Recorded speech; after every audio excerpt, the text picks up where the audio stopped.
हरियाणा विधानसभा अध्यक्ष ज्ञानचंद गुप्ता ने युवाओं से आह्वान किया कि वे लोकतंत्र को मजबूत करने के लिए अपने मत का प्रयोग अवश्य करें और ऐसी सरकार चुनें जो कि देश और लोकहित में कार्य करती हुई देश को नई बुलंदियों पर ले जाए। राष्ट्रीय मतदाता दिवस की शुभकामनाएं देते हुए ज्ञानचंद गुप्ता ने कहा कि भारत दुनिया का सबसे बड़ा लोकतांत्रिक देश है और इसे मदर ऑफ डेमोक्रेसी भी कहा जाता है।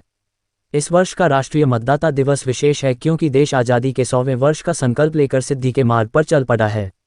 लोकतंत्र का यह महायज्ञ इसलिए भी खास है क्योंकि पहली बार 2024 में होने वाले आम चुनाव में लगभग 100 करोड़ मतदाता विकसित भारत की नींव में अपने मताधिकार द्वारा आहुति डालेंगे।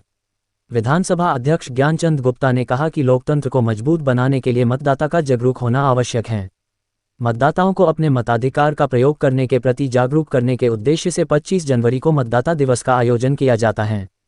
उन्होंने आह्वान किया कि ऐसे युवा जो 18 वर्ष के हो चुके हैं परंतु अभी तक मतदाता सूची में शामिल नहीं है वे अपना वोट अवश्य बनवाएं ताकि वे लोकतंत्र को मजबूत करने में अपना योगदान दे सके। उन्होंने कहा कि हमारे लोकतंत्र की विशेषता है कि भारत के राष्ट्रपति से लेकर गांव में रहने वाले एक आम व्यक्ति को बराबर संवैधानिक अधिकार प्राप्त है। पिछले लगभग 9.5 वर्षों में प्रधानमंत्री नरेंद्र मोदी के नेतृत्व में देश में विकास की एक नई गाथा लिखी गई है। आधारभूत संरचना का विकास, बेहतर रेल, रोड और एयर कनेक्टिविटी, देश में ही सुरक्षा उपकरणों के निर्माण, शिक्षा, स्वास्थ्य आदि क्षेत्रों में आमूलचूल परिवर्तन से भारत आत्मनिर्भर राष्ट्र बनने की ओर अग्रसर है। उन्होंने कहा कि श्री नरेंद्र मोदी देश ही नहीं बल्कि दुनिया के श्रेष्ठ नेता बनकर उभरे हैं। G20 समूह की बैठकों की अध्यक्षता से देश का मान सम्मान पूरे विश्व में बढ़ा है।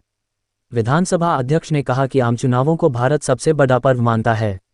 भारत दुनिया का सबसे बड़ा चुनाव ही नहीं कराता बल्कि इसमें लोगों की भागीदारी भी लगातार बढ़ रही है।